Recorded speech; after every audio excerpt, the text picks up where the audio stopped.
Welcome back, everyone. I hope that you've been having a wonderful show thus far. Coming up, we have a few readings from Leroy Clark. Ogun, Eye-Shaped Worlds, Making the Void Visible, read by Jenny Cunningham and the elder Chief Ifa Ojewon Yomi Abiodun. Leroy Clark, read by Jenny Cunningham. Listen and enjoy. No.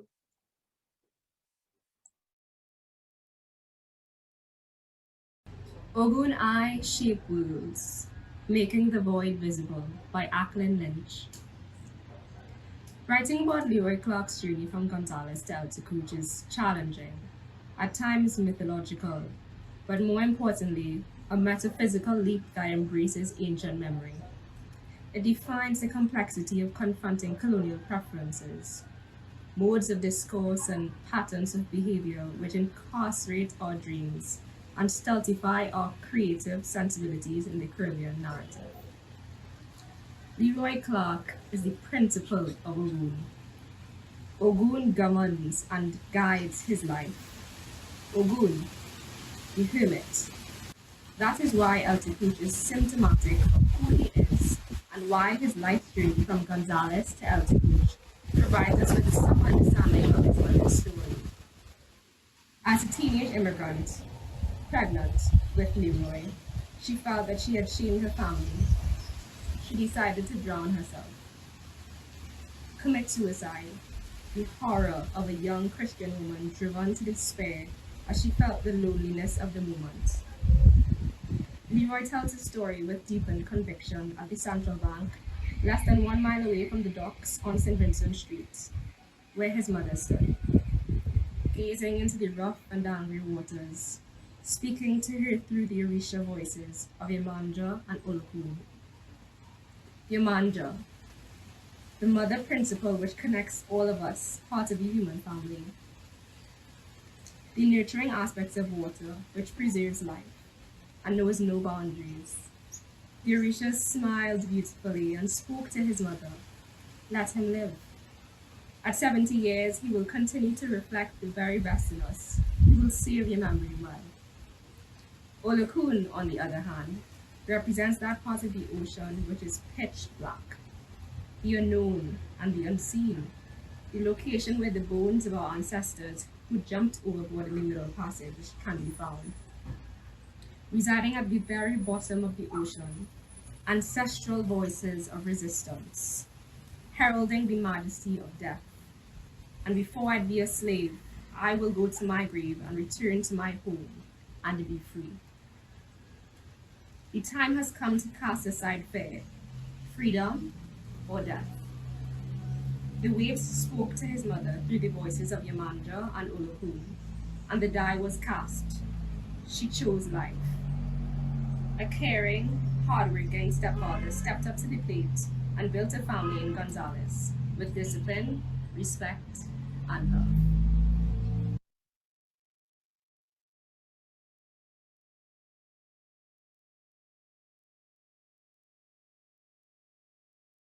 As a little boy, one of my duties was to fan the cobalt when my mother was doing her ironing. Until I was old enough, she would first settle the pot, made of wrought iron, on a rough stone-built stand just outside our kitchen. She would put the coal in the pot, but with extra care. She arranged slivers of pitch pine wood, both on top of the coal in the center and in the furnace compartment below the grate. The time she would put aside for ironing her laundry was accompanied by as strict a discipline as with the many, many chores of women who had families and whose supreme calling was the fashioning of the home from the bare house which the man in it built, provided for, and protected. I have so much to do. I done wash and stash a big bundle of things ready to iron on Tuesday. I have so much on my mind. I have no time to sit down and rest. Only going and going and going like a train with no stop inside till I dead and gone. Even then, the elegiac line of her blood and her tears contour the earth she is. A woman's work isn't done, even until she dead and gone. The days were too short, the months too long. A woman's work is never done. It was with ease that I followed her every step, meritoriously held on to an altar bass in her defiant singing of hymns.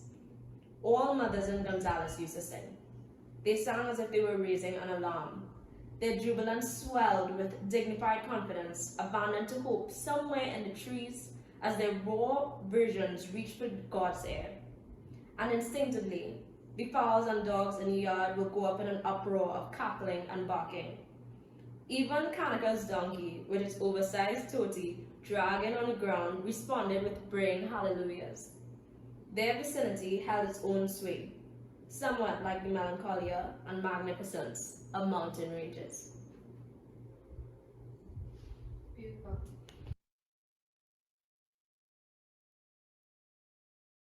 If you'd like to purchase any of these publications, feel free to call or WhatsApp 1-868-745-5150. Continuing now, we have a Ubuntu chat. Ubuntu means I am because we are, or as said by Desmond Tutu, my humanity is bound up in yours. We can only be human together. Our next conversation focuses on how this concept of Ubuntu has united people of African descent against all odds in the Americas. This conversation is led by Hannifah Griffith, who actually has a podcast called Behind Closed Doors, where she would invite friends to discuss current topics and or topics that interest them. Joining her will be Trinidadian Fayola Thompson, Sakile Grannum, and Brazilian Anderson Gonçalves. A little about our panelists. Fayola is a recent graduate of the University College of London in geophysics. Her career in hard science is matched by her involvement in music, steel band, and parang, and her interest in social justice issues as they pertain to economic access and gender issues. Sakile Grannum is a Howard University alumna with a passion for Caribbean history, culture, and literature. She spends most of her time reading and writing about the complexities of Caribbean identity and womanhood, while engaging in educational communal conversations with those who share her core values and goals of decolonization. Anderson Gonçalves holds an MSc in International Relations and a BA in Management. His master's research reflects upon theorizations about Kiolumos, racial terror, and the Black Atlantic. Continuing with our final panelist, Ms. Marina Roberts is a third-year human geography major at the University of British Columbia, whose focus is on colonialism and imperialism in the Caribbean.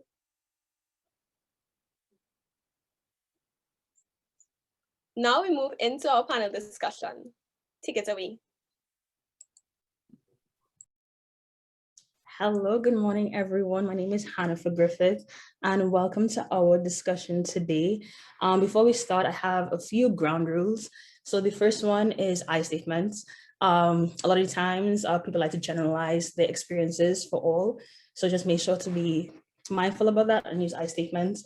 Respect for fellow panelists, and also understanding that these are shared experiences that we are sharing, and active listening. So with that, we can get into our conversation. So the first question for my panelists, what does being Black mean to you?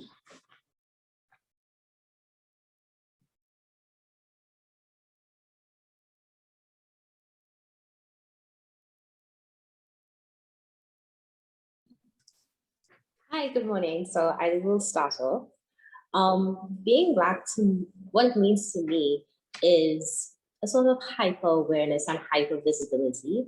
So in my case and in my experience, because I've attended so many schools where being Black, I was in the minority, I was always hyper aware of how I was perceived and how I would be, I don't know, looked at, and what my experience would be depending on the things that I did. And this would have started from primary school, but mostly high school, all throughout the university. So that's what being Black means to me.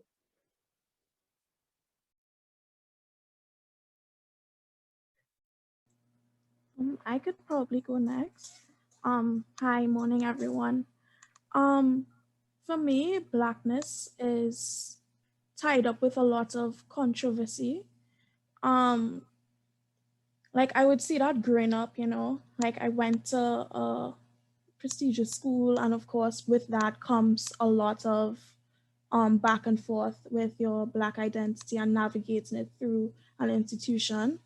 I now go to a predominantly white university in Canada, and I always kind of find myself, first of all, trying to find a place and a space for me to express my opinions based on my experience as an Afro-Trinidadian woman, but also it's really hard to deal with the kind of stereotypes and stuff that come with it. But at the same time, as Blackness could be hard, I also see it as a source of strength, a key part of my identity.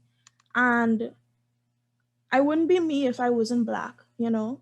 So it's really such an integral part of my identity. And I really think that like a lot of my energy and focus goes into my Afro-Trinidadian identity. So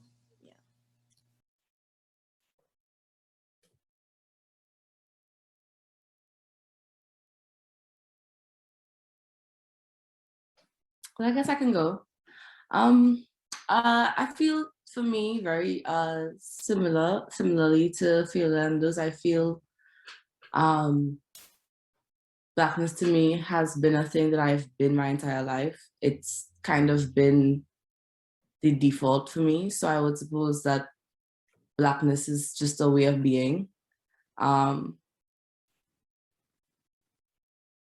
Blackness is just the vehicle through which I see the world and through which I experience the world and through which I connect with people that I love and care about.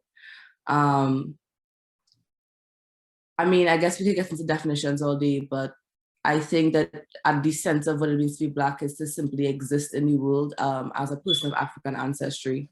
And anything else that we can put on top of that, I think is just varying contexts of national and ethnic and like linguistic identities. But yeah, existing as a person of African ancestry, that's what being Black is to me. I think I can go next.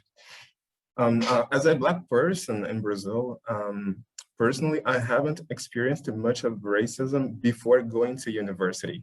So living in a city where most of my colleagues, friends and relatives and neighbors were Black people, I hadn't had to deal with racism the way I had to deal with racism when I went to university.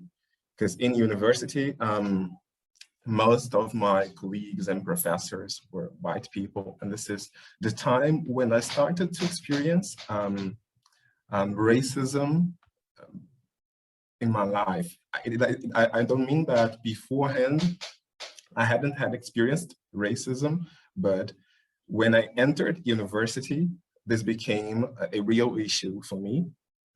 And I understand being a Black person as having the responsibility of putting forward a multi-century legacy of history and knowledge. And this history and knowledge can guide us through diverse forms of resistance and living. And it can help us to resist racial terror in the Black Atlantic. As Web Du Bois mentioned, that the problem of the last century was the problem of the Kulu line. This problem is still our problem nowadays. I believe that because at the beginning of last century, white supremacy was in my crude sense, so it is now. And being a Black person means that, especially for me, I believe that we have to look behind, inspire ourselves in the Ajinkra Sankofa to gather what was left behind for us so that we can build a better future for ourselves, for our communities, for our people. Wow, thank you for all of your answers. So I realize that a lot of the panelists here, you all have traveled abroad, whether that's in the United States, Brazil, and Canada. So my question for all of you all is, how has your Blackness changed from being in Trinidad, from in Trinidad to international spaces? Did you realize that Or did you find you had to change yourself to fit that mold within that new space you had to be in? I could go first, since I'm still literally in school. Pretty early on, probably like on the first day, I got some microaggressions and stuff like that. So, and like one of the first instances in one of my classes, like professor made a comment that people don't care, like a kind of joking comment that people don't care about people from places like mine, right? So from very early on, I cried for like 2 hours after that. But like from very early on, I found myself finding comfort in my Blackness because it's very clear that my Blackness was like a kind of threat. It became this kind of threat or source of discomfort for all the other people that were around me. So for me, instead of like changing myself, I kind of doubled down on my Blackness, on my Trininess.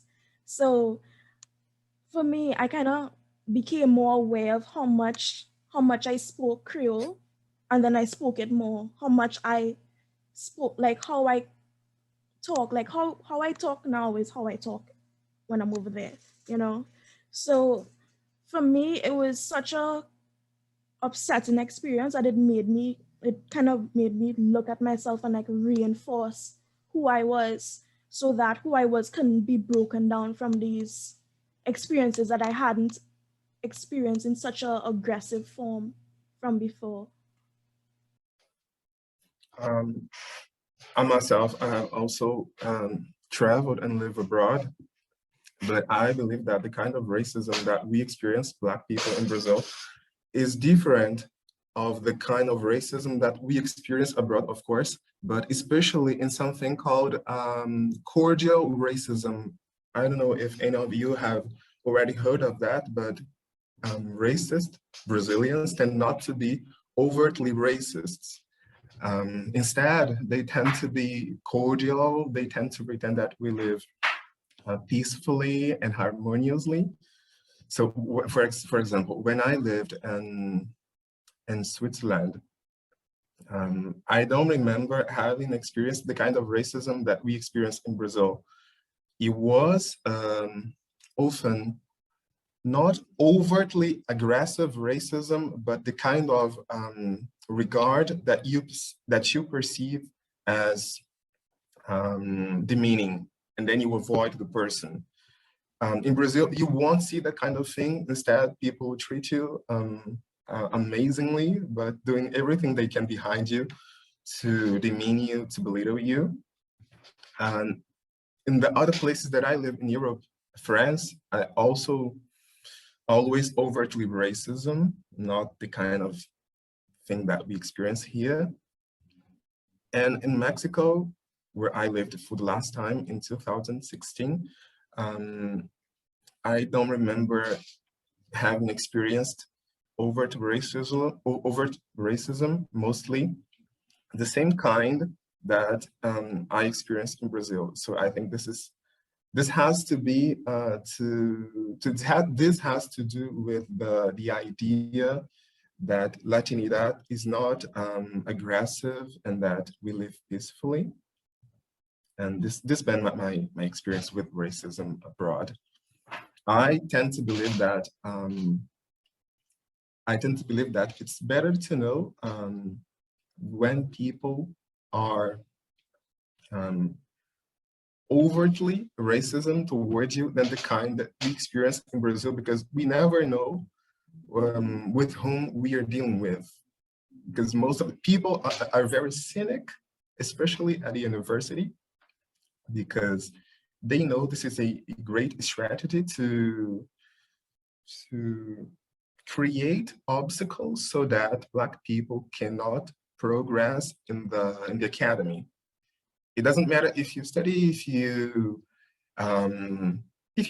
have discipline, if a group of people, and I mean a group of people, not in a single university, but at a national level, they tend to organize themselves in the national level to create research groups and the kind of stuff. But I think I already said too much, so I'm gonna hear the others.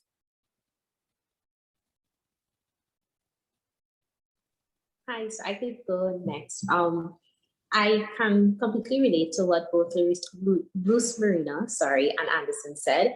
I studied in London, as was said in my bio, and so the British politeness does not allow for that sort of overt racism at all. What I experienced was microaggressions that were done in such a way I did not even realize that it was racist until 3 years after the fact. When I stopped and I thought about it, I was like, wait, that's not okay to say.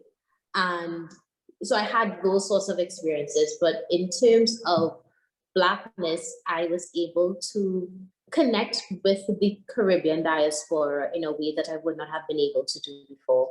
So because the way London is, you go to Brixton, it's almost as if you're going to Independence Square, going to the Central Market. But what you get to experience is a melting pot, so to speak, of Caribbean culture. So you get to interact with people from Barbados, from Grenada. I was able to make friends with people from those islands that I would not have been able to do before. And so that experience over there, it was eye-opening because you had a sort of togetherness that we don't really get here in the Caribbean because of how insulated we are within our islands.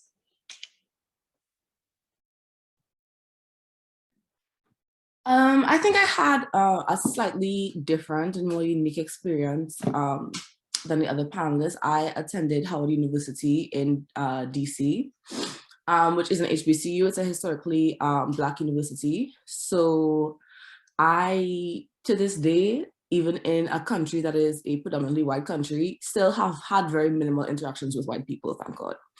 And I never really had to, my Blackness was never really something that was in question because again, I went to a university that was like 90-something% Black. And, for all of its, shortcomings and all of the trials and tribulations, as any Howard graduate will tell you about, it was a great experience. It was really nice and it was really empowering to be around Black people who, being around Black people and being around like almost every single type of Black person. So really getting to experience like the breadth and width and depth of what it means to be a Black person and like all of the complexities and nuances and contradictions therein. Was almost every single type of Black person you could think of. They were Black from Africa, they were Black from the Caribbean, they were Black from all of the United States. And for me, I think what I did become more aware of was the particular type of Black that I was, and that just being different from the type of Black that most of my peers were. So I guess for me, it was more of like a nationality and an ethnicity separation than it was like a racial identity. And then just like the kind of, I guess the version of microaggressions that I probably would have faced was just kind of like the ethnocentrism that comes when you're speaking to people who grew up like in the first world. And so I think for me, the thing that I've had to reinforce, at least for myself, was validating myself and my experiences as a person who does not come from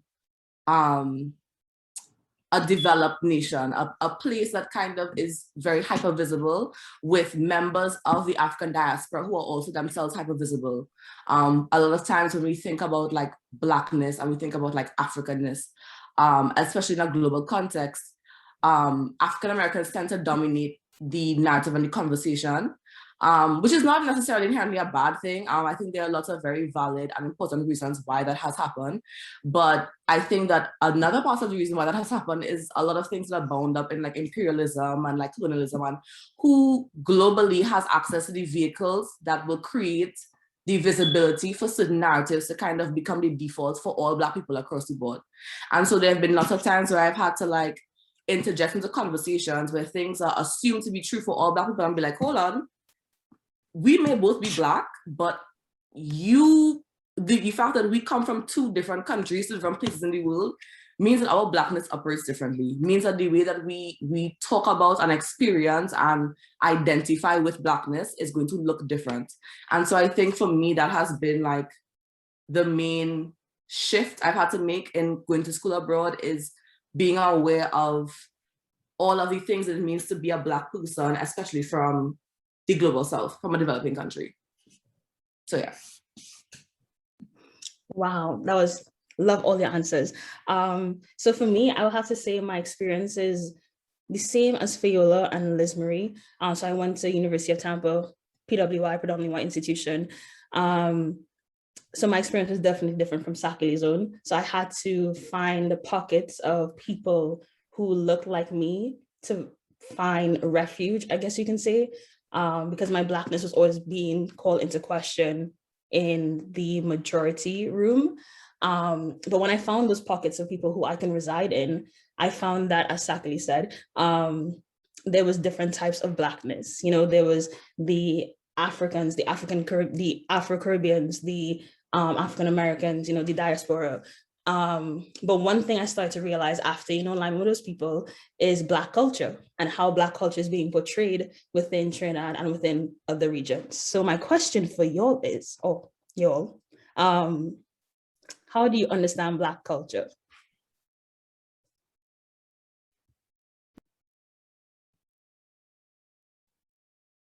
From what we just heard, I believe that we have to understand Black culture in its diversity. For example, I was wondering how, I'm sorry if I mispronounce your name, Sakile, started to perceive your country after this experience of living abroad. How did you look into the racial relations in Trinidad and Tobago after living abroad, after going to Howard University? Good question. So I'm going to be a little shady for a second. Okay, again, I love my university. Okay, Howard alum, I will always rep Howard till the day I die. But Howard is very much so the American UE. The admin runaround is very serious. The stress imposed on you to kind of like get things done and get things done on time, and just the kind of like red tape that's involved can be kind of traumatic to deal with. And at the end of the day, a university, especially a university in the United States of America, has a very specific institutional purpose. And a big part of that institutional purpose is to prepare Black people, specifically in this instance, to assimilate into white job markets for the most place, and for the most part. And even when there are pushes to create new spaces for Black people, it is often following a white model and white requirements and, you know, white markers of achievement and white markers of like importance. So I feel like it made me be even more aware of the fact that quite often racism and white supremacy and all of these other isms that we face as Black people are oftentimes carried out and maintained primarily by Black people. You know, like, yeah. So the same way at Howard, where there were people who, you know, were all Black and everything's great, and, you know, we all understand that there's racism and we're all trying to fight that. Even within that, there are people who their way of moving, their way of interacting with not just like Howard as an institution, but with other people within that institution was very white, was very anti-Black and very classist. And again, all of these other isms that actually work against us. And I feel like that is kind of how Trinidad is as well. Like, we don't have the luxury of America where, you know, the people who are directly benefiting from our oppression are kind of like in our faces every day. That's nothing we really have in Trinidad. Like, everyone's either Black or brown. And so you really do have to pay more attention to, okay, am I going to base who I'm in community with along racial lines, along identity lines, or am I going to base it around the ideologies that you hold? You know what I mean? because not all Black people believe in things that will help us, actually build a better world for everyone.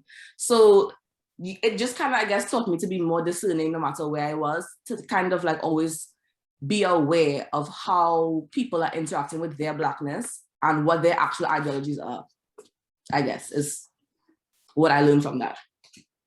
All skinfolk ain't kinfolk at the end of the day. So, yeah. Thank you.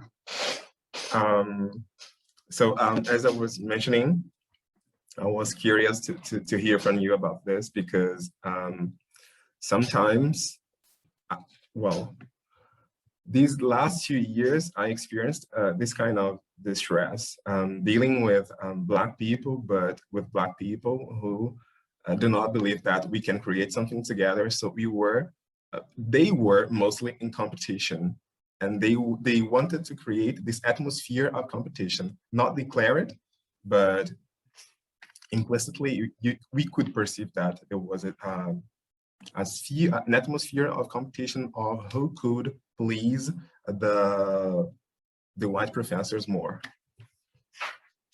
And this is how I perceive that we could look into Black culture as something diverse, extremely diverse, because we have the continent, we have the diaspora.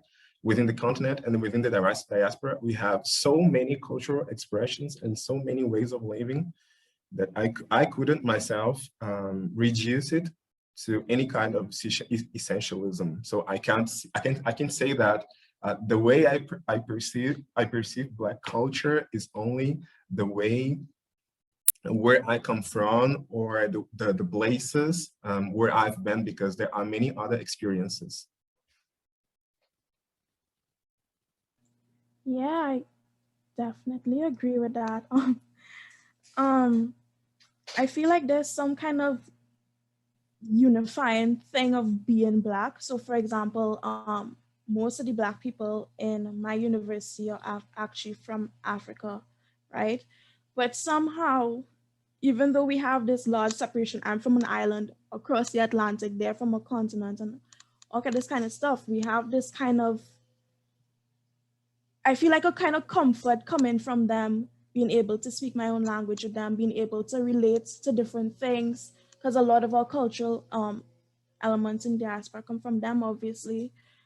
But at the same time, it kind of goes back to the kind of, as you all have said, like the type of Blackness that you experience. So I could only speak on Black culture in an Afro-Trinidadian context, you know?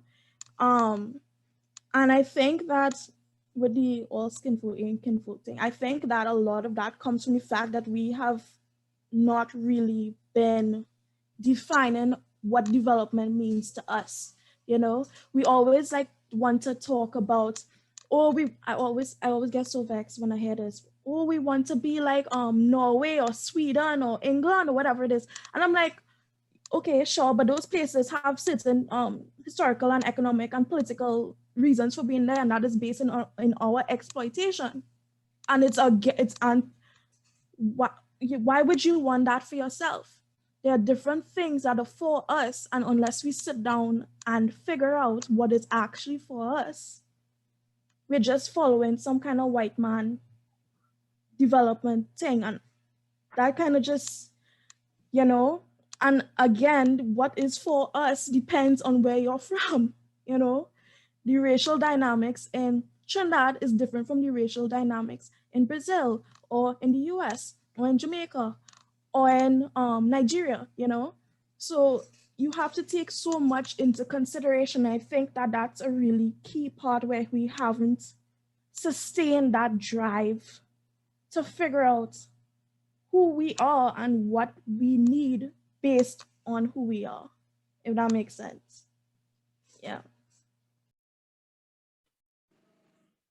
I completely agree with all of those points. To me, well, when it's very depressing in terms of Black culture, I automatically thought about the arts and the things that I don't want to say, but the nice parts of Blackness that we all seem to enjoy, but in a way, I would describe Black culture as omnipotent because it's everywhere and nowhere all at the same time. So speaking from a Trinidadian perspective, yes, we have Carnival, but all of a sudden Carnival is this Trinidadian thing. When we look at the history of it, Carnival is an Afro-Caribbean festival that has been taken from African people and nationalized. So now Carnival becomes this whole business venture. It becomes this whole spectacle, and the very same people who created Carnival can't even afford it, can't even, really take part of it in the way that they would like to, some of them. And then when it is you have something like Carnival, which is what I can speak about right now, where it is you have it being taken from Black people and then packaged in such a way that Blackness is not even at the center of it. So in my opinion, Black culture, it's everywhere, it's used by everyone, but Blackness at most points is taken out of it. Because it's cool, we're cool girls, but nobody really wants to sit, they want all of the niceties that comes with Blackness and none of the proximity to the actual Blackness.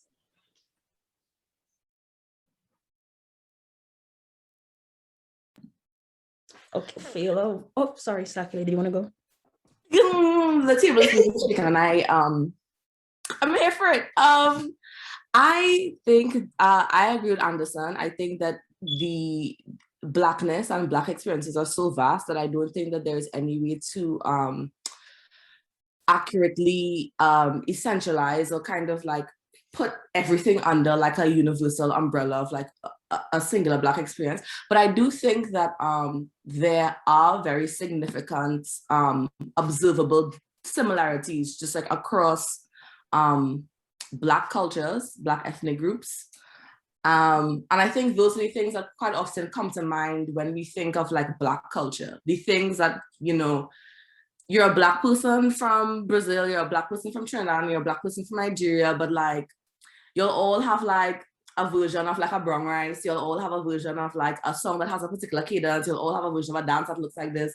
And I think like those kind of like unifying points of like, okay, we kind of do all come from the same place, and this is what helps us remember that. And it kind of like feeds into the mythos of Blackness, at least the ones that we created for ourselves. I think those are the things that I would not say they are Black culture, but I will say that those are the things that are most identifiable as Black culture. Things like Carnival, things like music and dance and all of the other like artistic forms that have been very, very heavily commodified by people who are not Black. Everyone wants our seats, but no one wants to sit with us. So yeah, that's how I feel. Can I comment for a little bit? Oh yeah, definitely, go ahead. Okay, yeah, I agree with you too. My problem is how to be in the middle of the 2 points we can perceive, and I agree with you on that. And Lélia Gonçalves, a Brazilian sociologist, talks about this, how the diaspora unites us in diverse cultural expressions. And I agree with that. And also, if we take into consideration the issue of development that Marina mentioned, same thing goes around, because we have the same kind of problems concerning to economics and development in the countries where we are under the government of white people, and often even when we are under the government of Black people. If we look back at the 20th century, we'll see that there were many initiatives in the continent, in the African continent, to cut the ties with the colonialism, but all of those initiatives were canceled by coup d'etat, by killings, and not only in the continent, but across the diaspora, because we can see that the assassinations in the US, for example, in the 60s, coincide with the killings and the coup d'etat in Africa. And coming back to your point about culture, yes, I agree with that. But my question is how we can recognize these cultural ties and at the same time take care not to generalize experiences. I don't know if I make myself understood, but this is the point I care the most. And there was another thing that y'all mentioned on Carnival. Carnival, we have the same problem in Brazil. The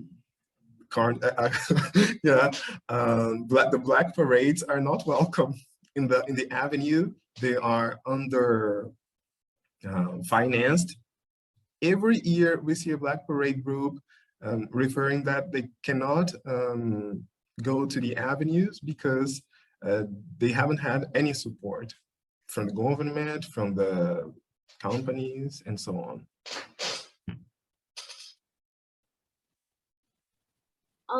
Anderson asked a question there, how it is we can deal with this issue. In my opinion, I feel a lot of it has to do with gatekeeping and the fact that we don't do it. And so as Caribbean people, we're so, yes, we want everybody to experience our culture, we want everybody to come and enjoy Carnival, we want everybody to experience this because it's a life-changing thing. But then, when people come and experience it and then take it as their own, we have a problem with that. But it almost as if we start to gatekeep when it's too late. So people start taking bits and pieces of our culture and we're just so happy for the recognition without actually saying, this is a problem. You can't just be taking this culture without knowing where it's from, without doing the homework and stuff like that. And I don't think we do enough gatekeeping in terms of our culture, in terms of in Trinidad, I should say, in the Caribbean at large. I would even say it's so because even with some of the music that you listen to, I think there was an issue recently. I heard this on Twitter, so that is the source I am citing. Take it with a grain of salt. Where Doja Cat and Bad Bunny, I'm not sure if it was Bad Bunny, but Doja Cat came up with this song with somebody from Latin America, and it was a GBM Neutron song. Like, for all intents and purposes, that was GBM Neutron song. So we need to do some sort of gatekeeping there in terms of our artists and the art that we have to offer. But then, if we don't care about our art for ourselves, how can we expect anybody else to care about it for us? And I think that is also another problem that we have within our country. I'm so glad y'all are bringing this up because I'm doing a paper on this right now. So we have this weird, I wouldn't even call it cultural appropriation because I feel like there's like a difference with it. So like for us to survive, we know that we're pushed into like the economic periphery of the world because, US and colonial forces and imperial forces and all that, right? So we have this weird thing. So we had to rely on the tourism. And then we have this thing, I read it in a paper, so I'll send you all after, but we have this like privatized nationalism where with the whole carnival thing. So we have a feature of in Trinidad, Afro-Trinidadian identity. You nationalize the thing, so it's in overall Trinidadian identity. And then you come back and then privatize that and then export those cultural things. And then you make it palatable for foreign audiences, and making something palatable means erasing the Black elements of it. Let's just be real, right? It means erasing the Black elements of something to make something palatable for the global North. So then we invite these people to participate in anything, and we're happy for the recognition and everything. And then they go and appropriate our languages. And this man tell me Jamaican patois curse word in Walmart already. Like they just take it and appropriate, and we're just happy for the recognition. Hey, look, we get big up, and then we're not taking ownership of what is ours and actually like reinforce it so it doesn't go away. Because what's happening is that we have a set of pretty masks now with that does not look like our traditional a lot of our elements are being continually erased, and we're not same thing, we're not gatekeeping it, gatekeeping it. And if we gatekeep it, then we run into this problem where, okay, let's gatekeep it, let's limit the let's call out people when they're using our culture, let's reinvigorate the African elements of our African festival. And then you have this thing with the less tourists coming in, and then we're not making any money. So you have this kind of thing where you have to balance the economic things, which is a whole story that I don't have time to go into. And then you have to balance like cultural retention at the same time. And it's going so gradually, most of us not even realize it's slipping from our fingers. And that, I find that so sad, you know? I am enjoying a lot of what is being said. I think I would like to add though is that I think you're right. I think that a certain level of gatekeeping is necessary. But I think it's important to remember is that Black people, specifically Black people, are de-incentivized to gatekeep our culture. And it is structurally much more difficult for us to gatekeep our culture than it is for other ethnic and racial groups, simply because of just how much we are lacking in resources.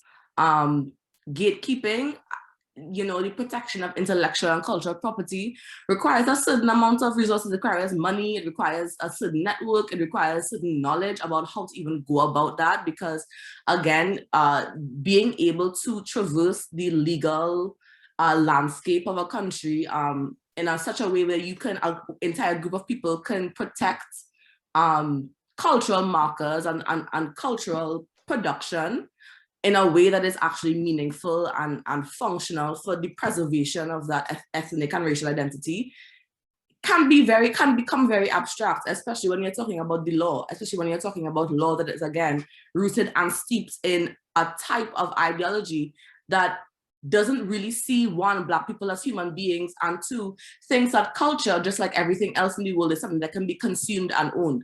So I think that when considering all of these things,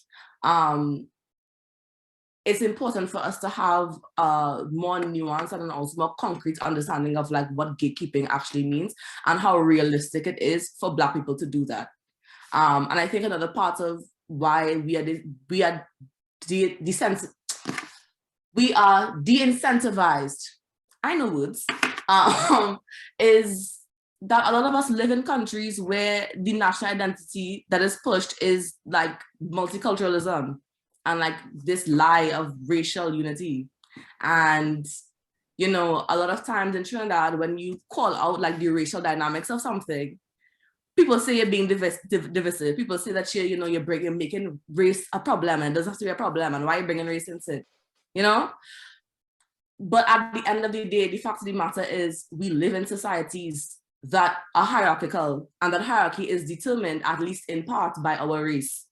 It plays a real fundamental role in how we're treated, the things we have access to, who is allowed to have access to victimhood, who's allowed to have access to autonomy. Like all of these things are determined by our race and our racial identity.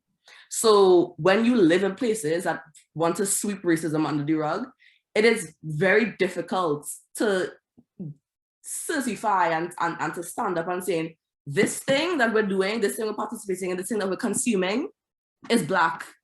It's rooted in Blackness. It is rooted in African ancestry and African culture. Especially when there are great gains and profits to be made from that thing no longer being identified as that. So, you know, I agree, but I'm saying like, it's not, I think the framing of like, Black people don't gatekeep enough, or like we don't want to gatekeep, I think we should be careful, because there are structural realities in place that make it difficult for us to do that even when we want to. And we do want to, I think. I do think that Black people have the same level of desire to have self-determination as any other group of people. And I really think it's important for us to not fall into the trap of unintentionally painting Black people as uniquely passive when it comes to protecting ourselves and in furthering, you know, our own causes and our own interests, because I don't think that's true. I agree with you on that so much. And also there is the can I help or not?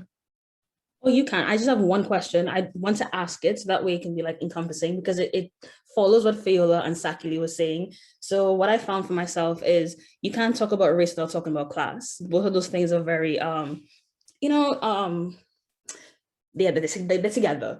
So Fayola brought up a very, very good point. So I want to kind of dig into this some more. So I don't know if a lot of y'all were into the news in the past year about some official who said some things in Trinidad and Tobago. I would not name names, but it was very classist and very racist. So this whole idea of that could be anyone. That is very true. So this this idea of Black culture, and Philo was saying how the people who have proximity to Blackness are oftentimes not the people who have accessibility to it. I think that's kind of what she was saying. So I wanted to ask, how does class play in the understanding of Black culture? Because what I found is I have a lot of privilege with my socioeconomic status, with my gender in some conversations. So I have privilege outside of my Blackness. And we see in Trinidad and Tobago how a lot of people who do not have the same access or same privileges as me are oftentimes left out in this conversation. So I just kind of want to touch on this idea of class and race. So I don't know if anybody wants to touch on that, but yes. So if Anderson, if you want to ask a question, but yeah. I can comment from what you said about race and class, because most of the structural things that Sakile mentioned that keep us someone said something? Well, no. Most of the structural problems that we have in the diaspora and the continent are tied to race and class. If we look at the continent during the 70s and the 60s, most of the coup d'etat that happened wanted to oust presidents that were linked to leftist agendas, like Nkrumah, for example. And but also I'd like to call attention to, in our case, Brazil, even when we have left-wing governments, their agenda is wide. We have the same national project that we had in the 30s that pretend that we are a nation where there aren't any racial issues, we are united in harmony and so on. And also there are those people who want to come and grab Black culture without experiencing the stigmatization. I don't know if there is this word in English, but the stigmatization in Portuguese, it's like the experiencing all the side effects of something. When we, for example, when we want to celebrate the Orishas in Brazil, there is a lot of prejudice. We call it religious racism, because if I go outside with this on the street, I can experience racism anywhere. Class, and at a certain level, also race is the way we experience class. We experience both issues through the race, the race and the class, because often in the colonial world, those who are the most underprivileged are also Black people. So we have, I guess, like 5 more minutes. I'll take one more person. So if Fayola, you want to talk, you can go ahead. Or anybody else. Okay, yeah. I'll take it. Sorry.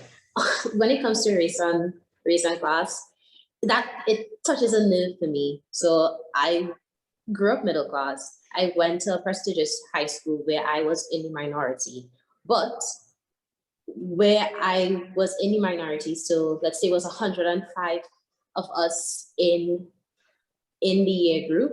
Let's say about 30 of us were Black. Of the 30 that were Black, I had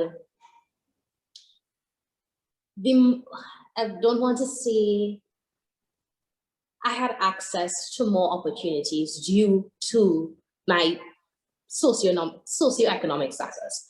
And that also played another role in how my Blackness was perceived, because in many ways, your Blackness is quantified by poverty. And so in a way there, it was almost as if, oh, well, no, you're not Black enough because you don't know what it's like to struggle. And so in many ways there you see where culturally your Blackness is quantified by your poverty, but then you also see, I think Sakile said it best, where the Black bourgeoisie, they are the ones who perpetrate, and I don't know if that's the word I want to use, but they're the ones who are upholding all of the things that the white man fed us in the first place. So in a country like Trinidad and Tobago, where we are in the majority, ethnically, well, Black and brown people, we're in the majority, you see where for us to maintain a lot of the problems that we have, it means that we have to be maintaining it ourselves, because white people in this country make up less than 1%, quite literally. So a lot of the issues that we would have in terms of race and class, it has to be something that we are continuing for ourselves. Thank you for that. So I have one more question. My question for you all is, what advice would you give to the younger people about how they can live their pride, power, and practice within their Blackness?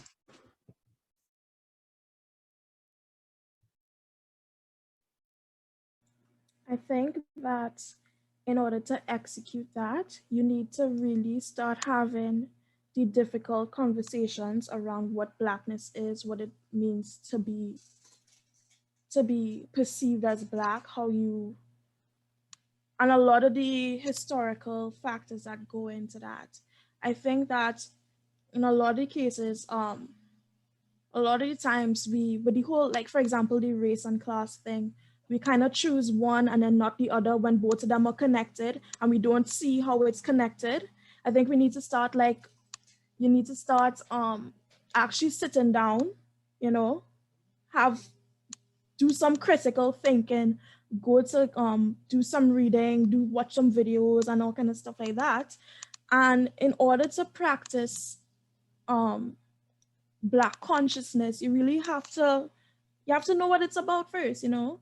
So, and even if you think you reached a place where you think that you're conscious, you also have to be open to the fact that it doesn't just stop. You don't just stop learning. You don't just say, all right, that's it. You know, you have to understand that Black consciousness and the education that goes along with it. I'm not just talking about institutional education, because we all know that's white supremacist nonsense. But whatever ways of knowing, it doesn't just stop. You have to continue making the effort. You have to find it, you have to find it within yourself to want to make that effort to achieve or to try to achieve Black consciousness. Yeah. I will keep mine short, and just to continue off of what Marina said, it's not enough to just know. So yes, you could do the reading, you could have the historical context, but from understanding that, the next step is finding solutions. And so it's not enough to just say, yes, okay, Black people are disenfranchised because X, Y, Z, blah, blah, blah, blah, blah. You have all the bullet points and you know why. The next step is to find solutions. And as she said very rightly, is having those difficult conversations and then figuring out how you are going to go about in your daily life to go against that, to figure out a way to, all right, yes, I'm Black, yes, I am here, and how am I going to move forward? How am I going to figure out how I'm going to navigate in this country as a Black person, knowing all of the things that I know?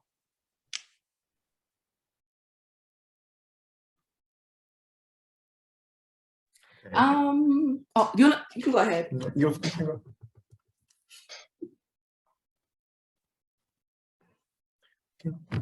Okay. Okay.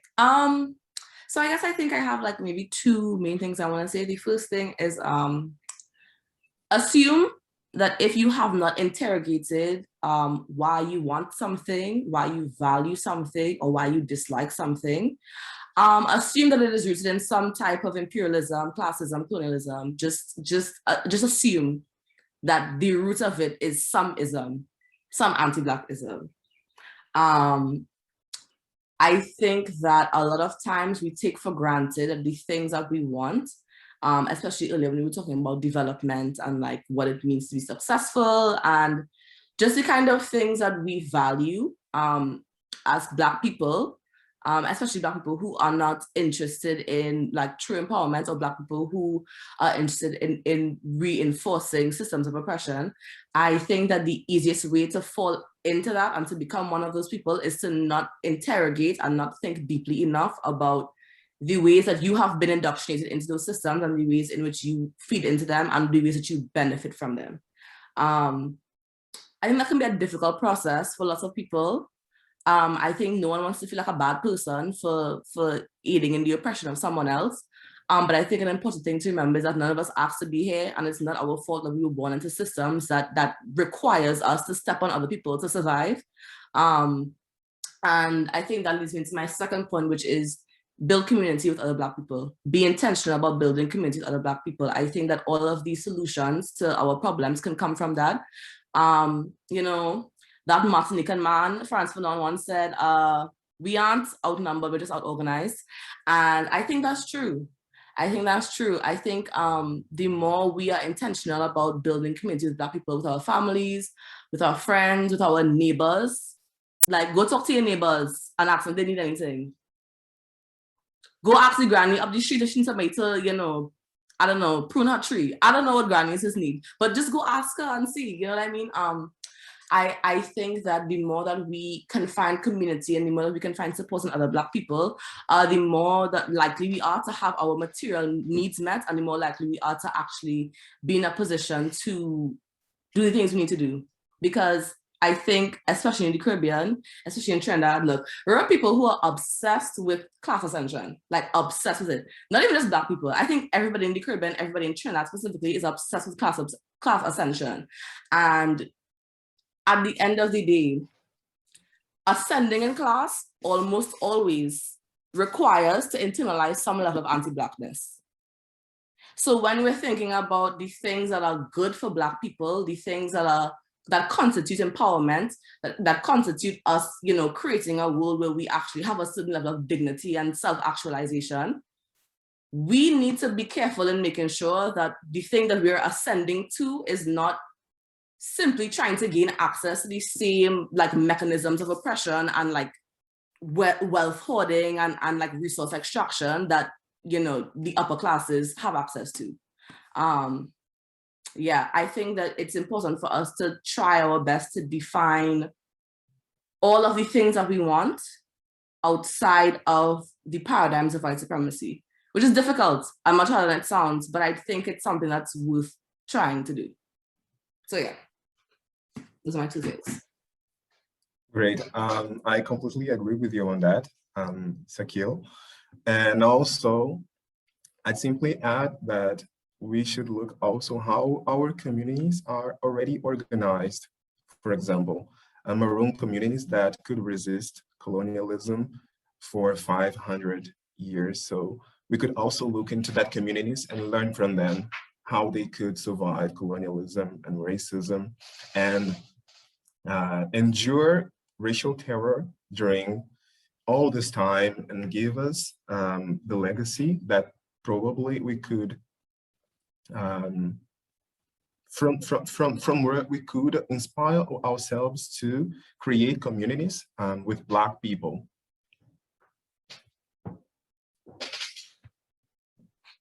Wow, thank you everyone. And thank you for the Black Consciousness Festival for having us here. I don't know if there's anything else that wants to be added, but yes, thank you everyone for coming today. I'd like to thank you, to thank the Black Consciousness Festival for the invitation. I'd like to thank all the panelists. I'd like to thank you for everything I learned from you. It was a great pleasure for me listening to each one of you. I learned a lot, and I hope we stay in contact. Me too. Thank you, Hannifah. Thank you for considering me. This was a very nice experience. Hopefully the first of many. Thank you all. I love having these kinds of conversations, but not too many people want to have it with me. But Yeah. I'm glad that I was able to have it with all of you. And I've been a part of the Black Consciousness Festival stuff for quite a while, so I'm glad for the learning experience as well.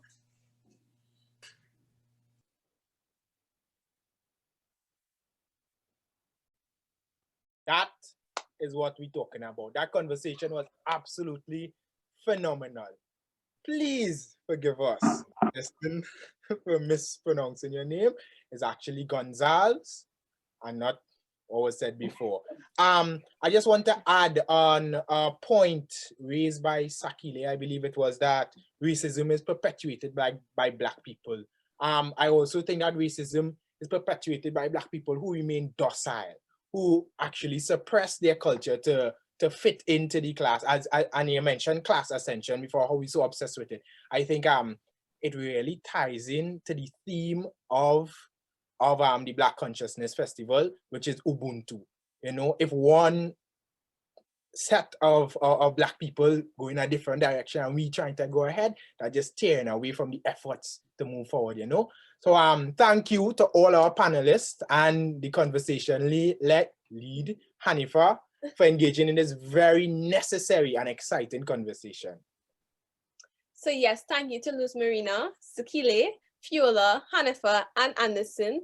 We will now have a 10-minute break. When we come back, we have an exhilarating game show on the history of our Black excellence. So stay tuned.